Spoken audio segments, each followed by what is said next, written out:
हनुमान् श्रीपदो वायुपुत्रो रुद्रो नघोजरः अमृत्यवीरवीरश्च ग्रामवासो जनाश्रयः धनदो निर्गुणः शूरो वीरो निधिपतिर्मुनिः पिङ्गाक्षो वरदो वाग्मी सीता शोकविनाशकः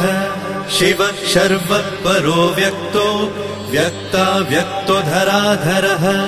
पिङ्गकेशः पिङ्गरोमा श्रुतिगम्यः सनातनः अनादिर्भगवान् देवो विश्वहेतुर्जनाश्रयः आरोग्यकर्ता विश्वेशो विश्वनाथो हरीश्वरः